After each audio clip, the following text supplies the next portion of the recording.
Hello दोस्तों, दृष्टि IAS and banking के यूट्यूब चैनल में आप सभी का स्वागत है। अगर आप हमारे चैनल को रेगुलरली फॉलो कर रहे हैं तो आप सभी को ये जानकारी होगी कि हम आपके लिए एमपीपीएससी मेंस 2024 का जो इकोनॉमी वाला पेपर है उसको हम यूट्यूब पर मेजर मेजर जो टॉपिक्स हैं उसको करवाने की आपको कोशिश कर रहे हैं। अगर आपने हमारे इस सीरीज से जुड़े हुए पिछले लेक्चर्स को नहीं देखा है तो आप प्लीज़ हमारे चैनल पर जाइए, सब्सक्राइब कीजिए और उन टॉपिक्स को एक बार पढ़कर देखिए। उन टॉपिक्स में हमने रिवाइज करे हैं जो एमपीपीएससी मेंस 2024 के इकोनॉमी वाले पेपर के यूनिट 3 के टॉपिक्स, जैसे हॉर्टिकल्चर, डेयरी, फिशरीज, उसके अलावा लाइफ स्टॉक एंड पोल्ट्री, ये सारे टॉपिक्स हमने पहले पिछले 4 से 5 वीडियोस में कवर कर रखे हैं। और आज हम इसी यूनिट का एक बहुत इंपॉर्टेंट टॉपिक कवर करने जा रहे हैं जिसका नाम है major crops of the MP. ठीक है, इसके बारे में हम देखेंगे कि मध्य प्रदेश का एग्रीकल्चर किस तरीके से बढ़ा है, उसके साथ क्या क्या बेनिफिट्स हैं, क्या क्या इश्यूज हैं और क्या क्या चैलेंजेस हैं। उसके साथ हम देखेंगे कि कौन सी क्रॉप्स मध्य प्रदेश में होती हैं, उनका क्या एरिया होता है, उनका क्या प्रोडक्शन होता है। उसके साथ में हम देखेंगे कि उनका डिवीजन जो है किन किन डिस्ट्रिक्ट्स में है, वो कहाँ कहाँ पाई जाती है, उनकी टेम्परेचर रिक्वायरमेंट, उनकी इरिगेशन के लिए वाटर रिक्वायरमेंट, रेनफॉल की रिक्वायरमेंट कितनी होती है, ये सारी चीज़ें आज हम लेक्चर में कवर करेंगे। उसी के साथ हम आखिरी में इस टॉपिक से रिलेटेड कुछ क्वेश्चंस को कर देखेंगे जो हमारे मेंस के पोटेंशियल क्वेश्चन बन सकते हैं। ठीक है, उससे पहले मैं आपको एक इन्फॉर्मेशन देना चाहता हूँ। एमपीपीएससी मेंस 2024 को टारगेट करते हुए हम लोगों ने एक इकोनॉमी का कोर्स तैयार करवाया है जो कि आपको DIB ऐप पर मिलेगा। ठीक है, ये कोर्स में हम आपकी इकोनॉमी को पूरी तरीके से करवाने की कोशिश करेंगे जिससे आपकी तैयारी में और मदद हो सके। वैसे तो ये कोर्स 1499 का है, पर आप सभी को सिर्फ 999 रुपीज में मिल रहा है। उसके साथ साथ एक और इम्पॉर्टेंट अनाउंसमेंट है, जैसे कि 17 और 18 अप्रैल को हमने स्पेशल ऑफर रखा है सिर्फ आप सभी लोगों के लिए, जिसमें आपको पूरे कोर्स पर 50% का ऑफ मिलेगा। उसके लिए आप जो है कूपन कोड इस्तेमाल कर सकते हैं, राम नवमी 50। ठीक है, और मैं क्लियर लिख के आपको बता देता हूं, यहां पर राम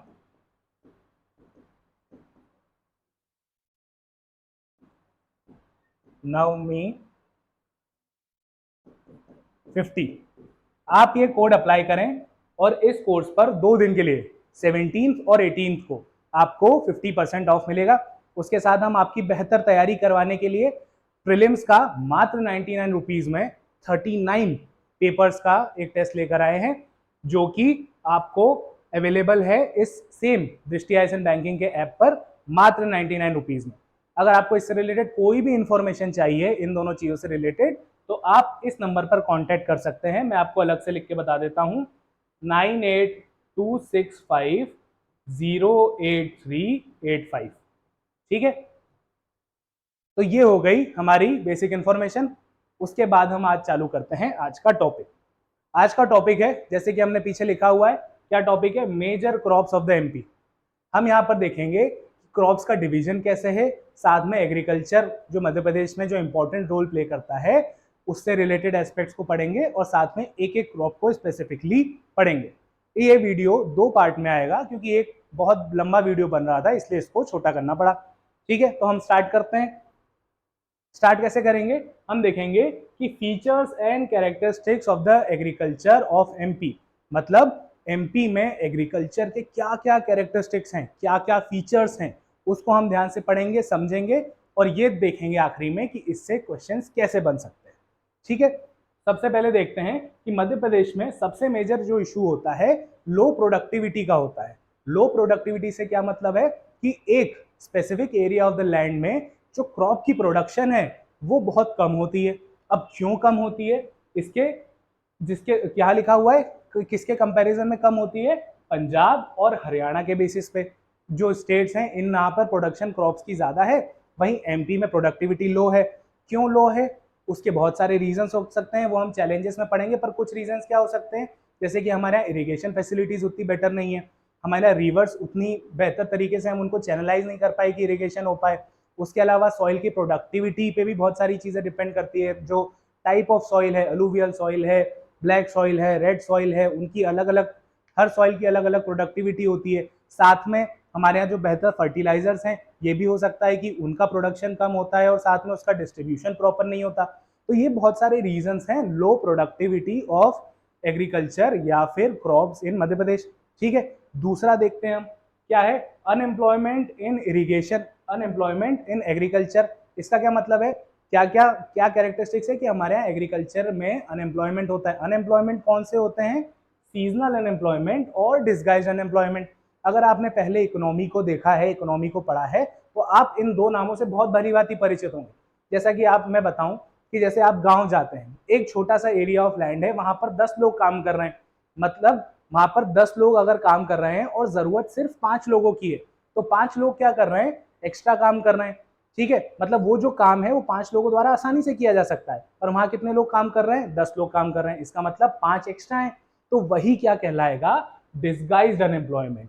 ठीक है, और सीजनल अनएम्प्लॉयमेंट क्या, मतलब किसी सीजन के बाद, जैसे खेत जो है वो बैरन पड़े रहते हैं, जो फार्म्स होते हैं वो खाली पड़े रहते हैं, उस टाइम पे किसानों के पास करने के लिए, फार्मर्स के पास कोई काम नहीं होता है, तो उस अनएम्प्लॉयमेंट को अपन क्या कहेंगे, सीजनल अनएम्प्लॉयमेंट। ठीक है, ये दो कैरेक्टरिस्टिक्स हैं मध्य प्रदेश के।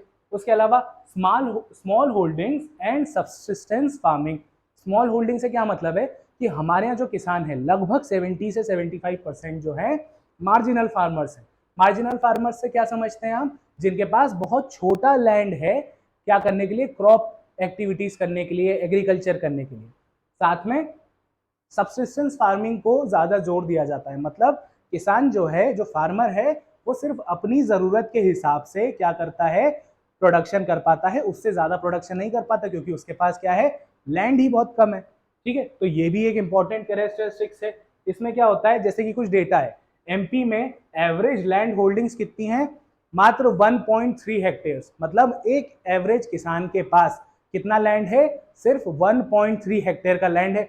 वहीं अगर मैं इंडिया की बात करूं, एवरेज लैंड होल्डिंग कितनी है, 1.8 हेक्टेयर की है। क्यों, क्योंकि यहाँ पर स्मॉल और मार्जिनल फार्मिंग होती है, छोटे किसान हैं, उनके पास जो एवरेज लैंड है वो बहुत छोटा है, उसके कारण क्या होती है, सब्सिस्टेंस फार्मिंग होती है। ठीक है, अब मैं देखूं ट्रेडिशनल एंड टेक्निकल बैकवर्डनेस, जितने भी फार्मर्स हैं वो ट्रेडिशनल तरीके से फार्मिंग करते हैं।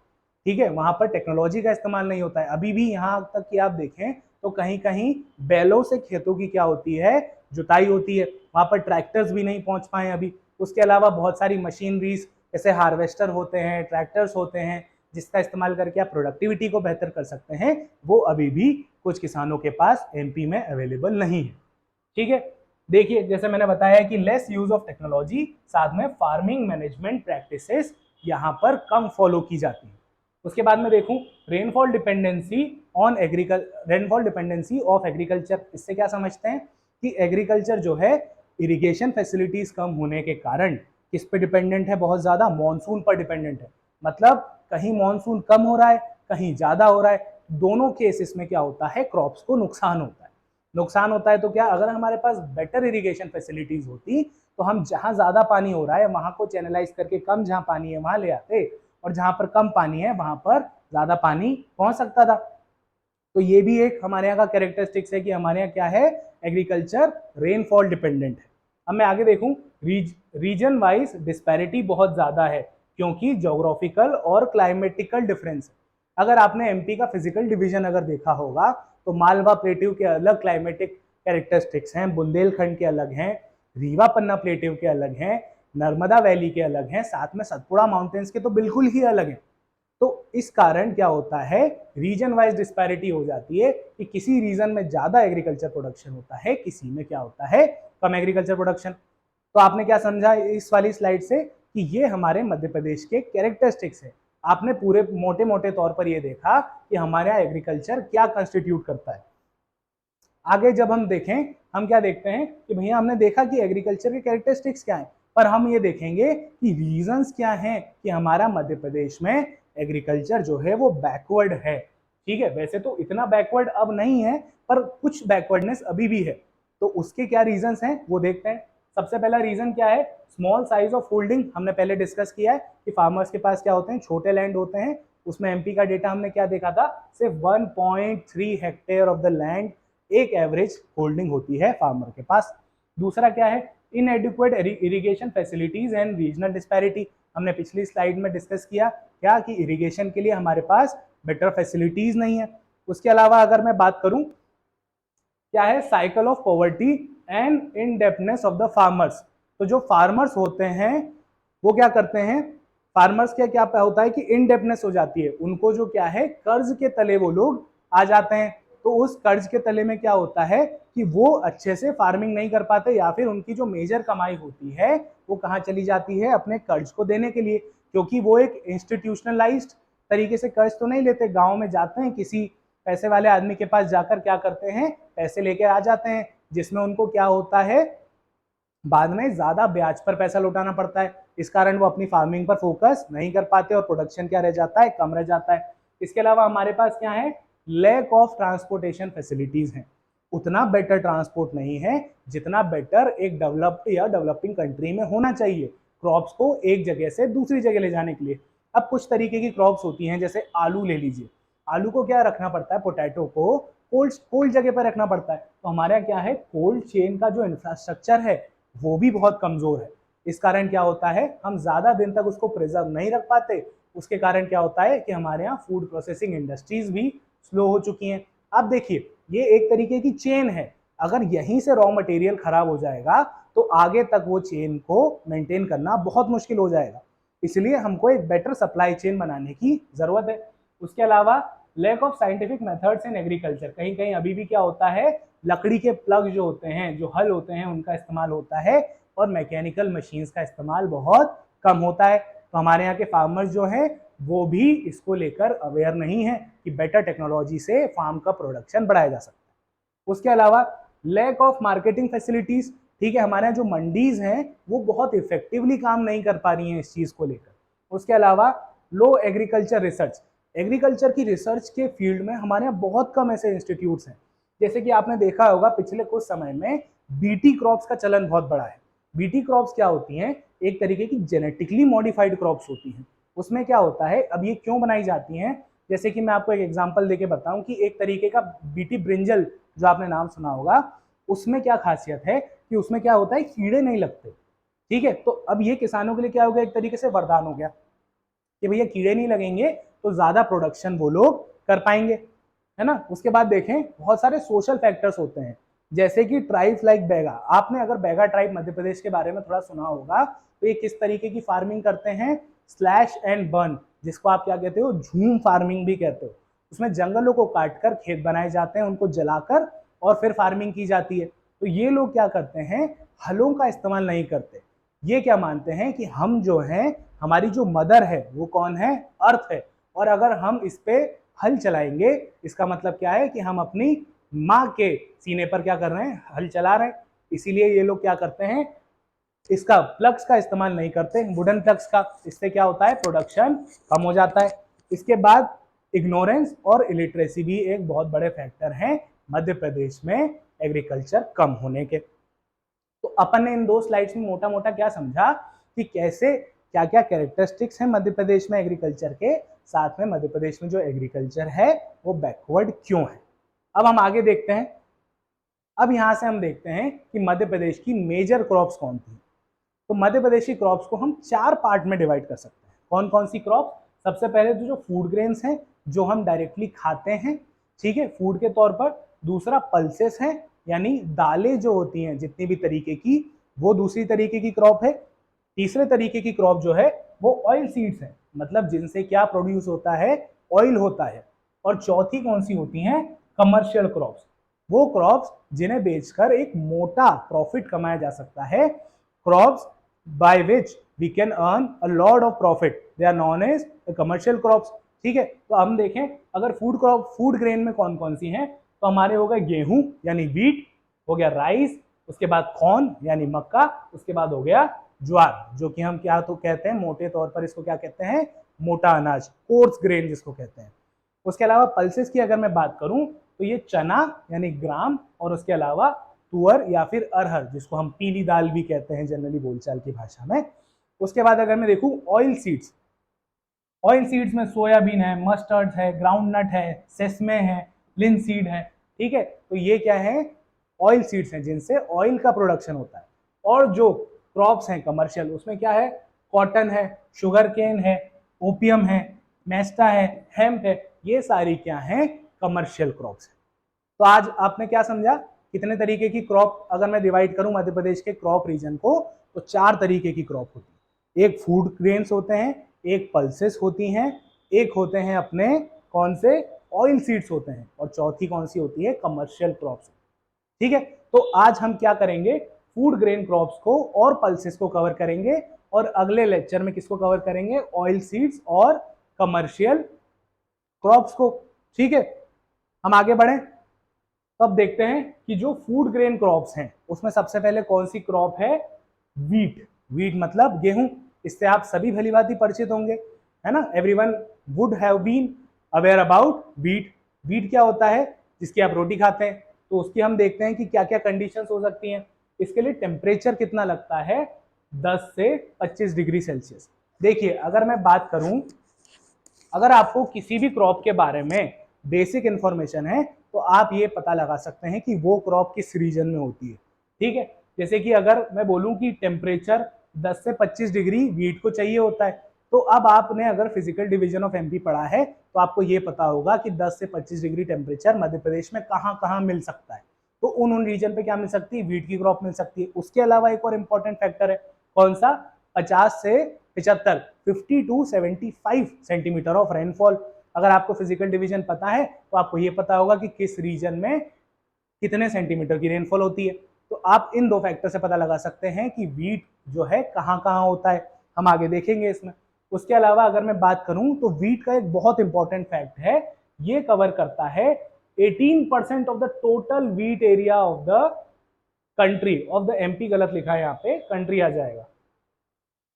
ठीक है, ये कंट्री आ जाएगा, मतलब जो एमपी में जो वीट प्रोडक्शन होता है वो पूरी कंट्री का 18% कंट्रीब्यूट करता है। एरिया वाइज अगर मैं देखूं कितना एरिया, 560,000 हेक्टेयर्स एरिया जो मध्य प्रदेश में है वो वीट को डेडिकेटेड है, जो कि इंडिया का टोटल वीट एरिया का 18%।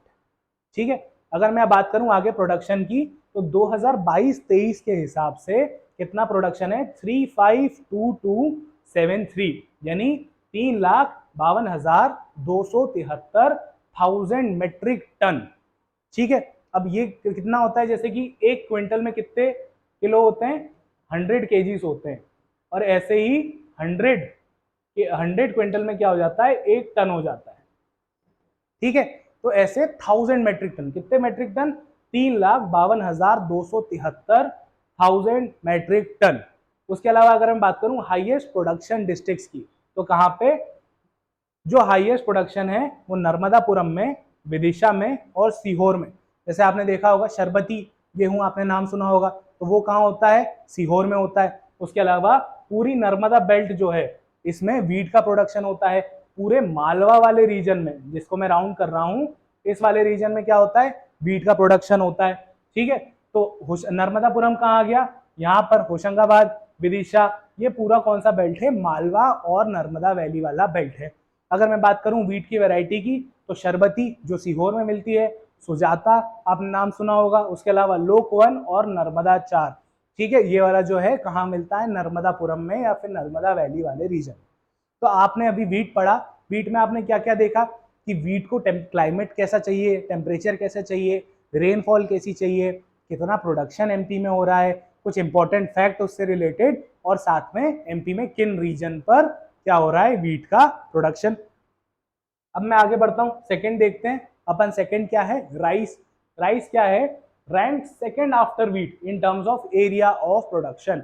वीट के बाद जितना भी एरिया वीट कवर करता है, उसके बाद सेकंड रैंक पर कौन कवर करता है, वो है राइस। राइस की कंडीशंस क्या होती हैं, कितना टेम्परेचर चाहिए राइस को, राइस को टेम्परेचर चाहिए 21 डिग्री सेल्सियस से लेके 37 डिग्री सेल्सियस। ठीक है, काफी ज्यादा टेम्परेचर चाहिए होता है, और रेनफॉल भी बहुत ज्यादा चाहिए होती है। 100 से लेकर 200 सेंटीमीटर की रेनफॉल इसको चाहिए होती है, जो कि एमपी में बहुत ही कम, यानी सदर्न बेल्ट में और ईस्टर्न एमपी में। अगर मैं मैप बना के बात करूं, ठीक है। तो जनरली जो इतनी रेनफॉल है 100 से 200 सेंटीमीटर, वो कहाँ होती है, इस वाले रीजन में होती है। तो राइस भी जनरली कहाँ मिलेगा, इसी रीजन में मिलेगा। अगर मैं डिस्ट्रिक्ट्स की बात करूं तो ये छिंदवाड़ा, बैतूल, सिवनी, बालाघाट और ये वाले बेल्ट में क्या होता है, राइस प्रोडक्शन बहुत ज्यादा होता है।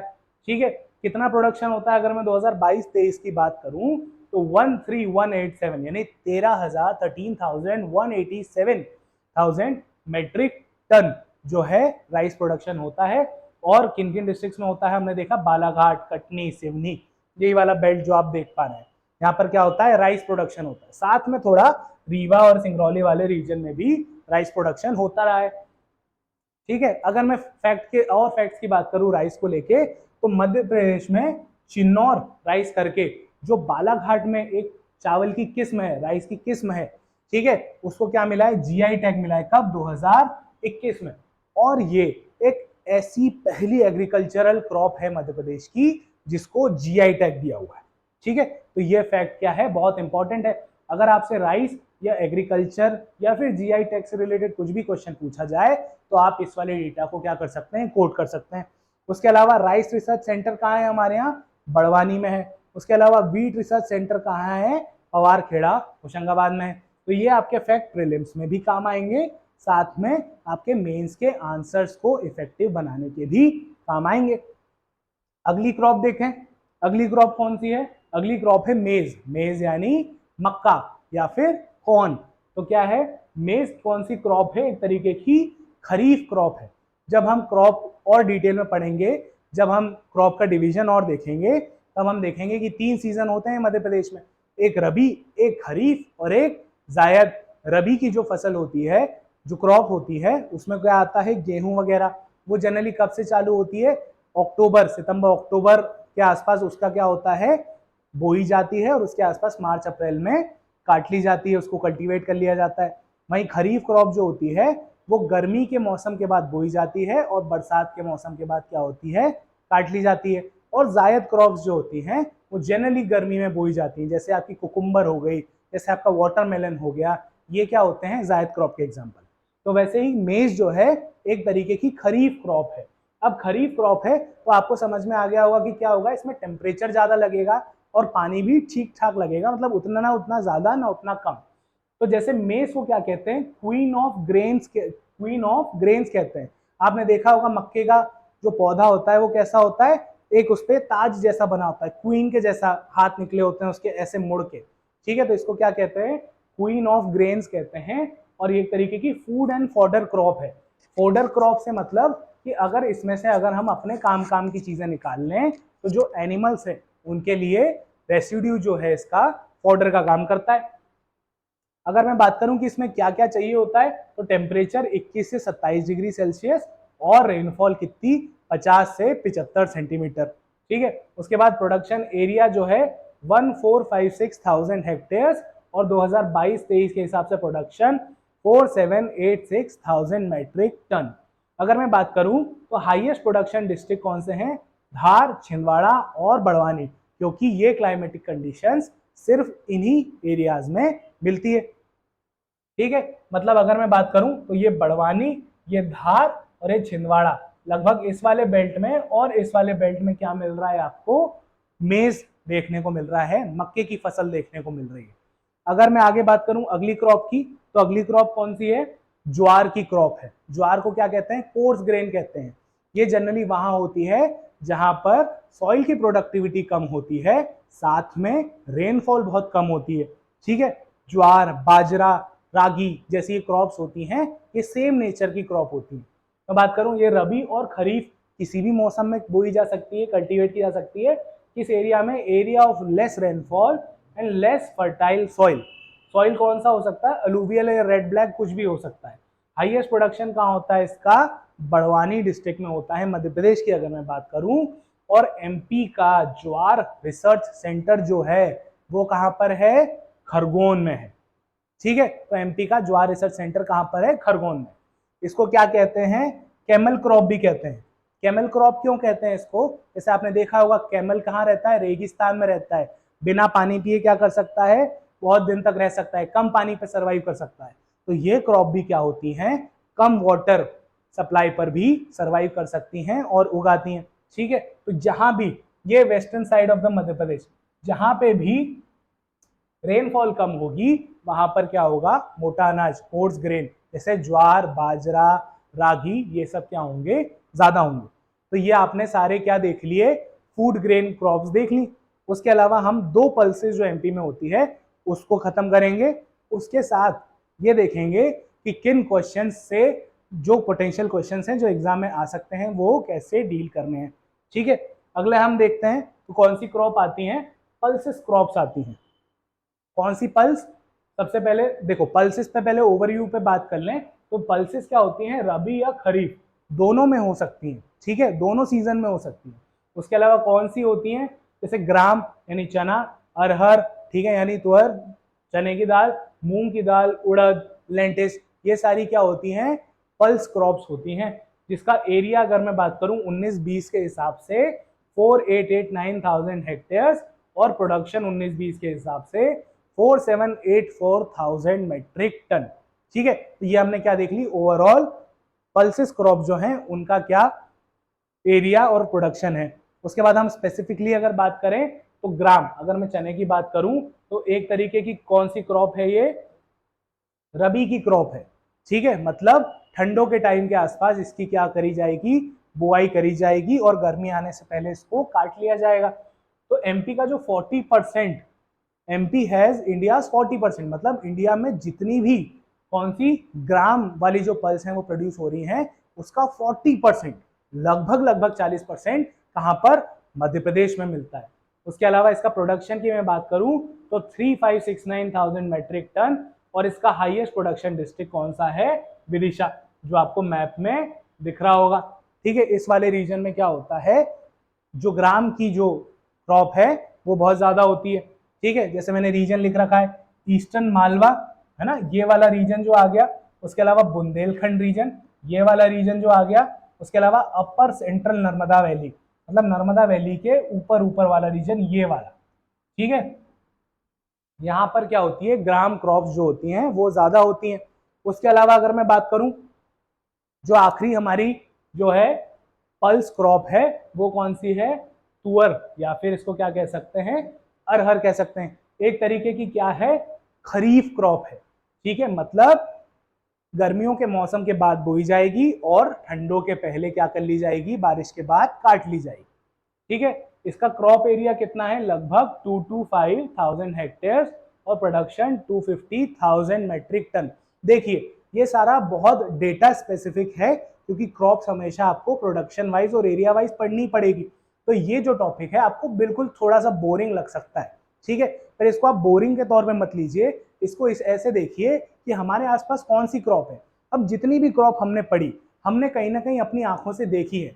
हमारे शहरों के आसपास जो गांव हैं या फिर जो विलेज वाले एरिया से बच्चे आते हैं, उन्होंने तो बहुत इस तरीके की क्रॉप्स देखी हुई हैं। तो शायद उनके लिए ये टॉपिक थोड़ा सा बोर हो जाए, पर आपको एग्जाम पॉइंट ऑफ व्यू से ये टॉपिक बहुत जरूरी है। ठीक है, तो इसलिए आपको एरिया वगैरह याद करना है। 4-5 चीजें हैं, किस टाइप की क्रॉप है, क्या क्लाइमेट लगता है, कितना प्रोडक्शन है, कितना एरिया ऑफ प्रोडक्शन है, साथ में किन डिस्ट्रिक्ट्स में ये मिलता है, ये क्रॉप मिलती है। उसके अलावा कोई एक आध और फैक्ट मिल जाए तो वेल एंड गुड, ऐसे करके आप अच्छा आंसर फ्रेम कर सकते हैं। हम आगे देखेंगे किस तरीके के क्वेश्चन पूछे जाते हैं और कैसे आंसर फ्रेम किए जाते हैं। ठीक है, अगर मैं बात करूं तुअर की तो कहाँ मिलता है, मेनली छिंदवाड़ा में, मतलब इस वाले रीजन में क्या मिलेगी आपको, तुअर दाल देखने को मिलेगी। मैंने एरिया लिख रखा है, जैसे नर्मदा बेसिन में मिलेगी, सतपुड़ा और विंध्याचल रीजन में मिलेगी। मतलब मैं बात करूं इस वाले रीजन में आपको क्या मिल जाएगी, तुअर दाल का प्रोडक्शन ज्यादा देखने को मिलेगा। तो अगर मैं आज के लेक्चर को सम अप करूं, बात करूं, तो आज हमने क्या देखा, हमने देखा कि पहले तो मध्य प्रदेश में एग्रीकल्चर का कैरेक्टरिस्टिक्स क्या है, उसके फीचर्स क्या हैं। उसके बाद हमने देखा कि मध्य प्रदेश में एग्रीकल्चर अगर बैकवर्ड है तो वो क्यों है। उसके बाद हमने देखा कि मध्य प्रदेश में कितने तरीके की क्रॉप है और उन क्रॉप का डिवीजन किया। कितने तरीके से डिवीजन किया, 4 तरीके से डिवीजन किया। एक फूड ग्रेन क्रॉप्स, एक ऑयल सीड्स, एक कैश क्रॉप्स और कमर्शियल क्रॉप्स, या फिर एक होती हैं पल्सेस। उसके बाद हमने एक एक करके क्रॉप्स देखी, पहले वीट देखा, उसका climate, area production, area of production, district, ठीक है। उसके अलावा राइस देखा, राइस में कुछ फैक्ट्स देखे, एरिया, प्रोडक्शन, वही सारे पैरामीटर्स पर राइस पड़ा, उन्हीं पर मेज पड़ा, उन्हीं पर ज्वार पड़ा जो कि कोर्स ग्रेन होता है। उसके अलावा फिर हम आए पल्सेस पे। पल्सेस पे हमने क्या देखा, तुअर या फिर अरहर का प्रोडक्शन और ग्राम का प्रोडक्शन देखा, ठीक है। ये हमने अभी तक कवर किया। आखिरी में देखेंगे कि किस तरीके के क्वेश्चंस इस टॉपिक से बन सकते हैं। तो अभी तक मैंने जितना पढ़ाया उसके हिसाब से क्या क्वेश्चंस बन सकते हैं ये हम देख लेते हैं। सबसे पहले तो एक बहुत बेहतरीन क्वेश्चन क्या बन सकता है कि क्लाइमेट चेंज जो है वो एग्रीकल्चर ऑफ एमपी को कैसे इंपैक्ट कर रहा है, ठीक है। क्लाइमेट चेंज की अगर मैं बात करूं तो आपको थोड़ी सी हिंट देता हूं, आप इसको लिखने की कोशिश कीजिए। जैसे कि अनइवन डिस्ट्रीब्यूशन ऑफ मॉनसून, आपने देखा होगा कि कभी सूखा पड़ जाता है, कभी ज्यादा बारिश हो जाती है, तो ये एग्रीकल्चर को कैसे इंपैक्ट करेगा ये आपको एनालिसिस करने के लिए दिया जा रहा है। उसके अलावा मैं थोड़ी बात करूं जैसे कि टेम्परेचर राइज एक क्लाइमेट चेंज का बहुत ज्यादा एग्जाम्पल है, बहुत अच्छा एग्जाम्पल है। तो कुछ क्रॉप्स ऐसी होती हैं अगर ज्यादा टेम्परेचर मिलेगा तो क्या होगा, उनको जर्मिनेशन में, उनको फूल आने में, उन पे दाने आने में क्या होता है, समय ज्यादा लग जाएगा। अब ये बहुत बड़ी चेन बन जाती है। अगर किसी क्रॉप को समय ज्यादा लग रहा है तो क्या होगा, क्रॉपिंग पैटर्न चेंज हो जाएगा। जो किसान 3 फसल निकालता है, 4 फसल निकालता है, वो 2 या 3 फसल ही निकाल पाएगा अगर उस क्रॉप का टाइम बढ़ जाएगा तो। उसके बाद हॉर्टिकल्चर जो है कैसे इंपॉर्टेंट रोल प्ले करता है एमपी में, हमने हॉर्टिकल्चर का एक पूरा लेक्चर बना रखा है, आप उसको जाके पहले देख सकते हैं। उसके बाद देखें कि हॉर्टिकल्चर का क्या रोल है एग्रीकल्चर में, कैसे वो एग्रीकल्चर पे एक एड ऑन की तरह काम कर सकता है। उसके अलावा major crops of MP and their contribution in economy, ये अभी हमने पिछली सारी जितनी भी क्रॉप्स पढ़ी वो सब आ जाएगी इसमें। उसके अलावा इफेक्ट ऑफ मॉनसून, जो हमने अभी पहले क्वेश्चन में डिस्कस किया कि मॉनसून कैसे इंपैक्ट कर सकता है। और उसके अलावा मेजर चैलेंजेस ऑफ एग्रीकल्चर किसी भी फिजिकल डिवीजन में, जैसे अगर मैं बात करूं मालवा रीजन में एग्रीकल्चर को लेके क्या क्या इश्यूज हैं, या फिर बुंदेलखंड रीजन में एग्रीकल्चर को लेके क्या क्या इश्यूज हैं, किसी भी 2 डिवीजन ऑफ एमपी पर, फिजिकल डिवीजन पर आप क्या कर सकते हैं, क्वेश्चंस लिख के बता सकते हैं। तो आज की कुल मिला के क्या बात रही, आज हमने देखा मध्य प्रदेश का एग्रीकल्चर, साथ में मध्य प्रदेश की क्रॉप्स। आपको पहले लेक्चर देखना है, उसके बाद ये क्वेश्चंस क्या करना है, सॉल्व करने की कोशिश करनी है, ठीक है। आपको अगर कुछ भी इशू आए इन क्वेश्चंस को लिखने में, या फिर अगर आप अच्छी तरीके से लिख लें और आप चाहते हैं कि मैं उन्हें देखकर बताऊं कि आपने सही लिखा है या नहीं लिखा है, तो आप सभी मुझे इंस्टाग्राम पर मैसेज कर सकते हैं या फॉलो रिक्वेस्ट भेजकर अपने आंसर्स मुझे फोटो खींचकर भेज सकते हैं। मेरा जो इंस्टाग्राम हैंडल है वो है on_पीयूष, पीयूष विथ H, ठीक है। ये मेरा इंस्टाग्राम है। अगर आपको कोई भी डाउट हो इस लेक्चर से रिलेटेड तो हमारे कमेंट सेक्शन में कमेंट कीजिएगा, क्वेश्चंस लिख के मुझे इंस्टाग्राम पर भेजिएगा, और साथ में वीडियो को लाइक कीजिएगा और चैनल को क्या कीजिएगा, सब्सक्राइब कीजिएगा, ठीक है। आगे भी बने रहने के लिए चैनल को सब्सक्राइब कीजिए और इस सीरीज के साथ जुड़े रहिए। और ध्यान रहे, मैंने आपको बताया था कि इकोनॉमी के लिए हम एक सेपरेट कोर्स लेके आ रहे हैं, साथ में प्रीलिम्स के लिए भी एक कोर्स चल रहा है, तो आप जाकर उसे एप्लीकेशन से परचेज भी कर सकते हैं, ठीक है। तो जल्दी मिलेंगे अगले वीडियो के साथ। जब तक आप ये सारे क्वेश्चंस लिखने की आदत डालिए और थोड़ी प्रैक्टिस कीजिए। Okay, thank you.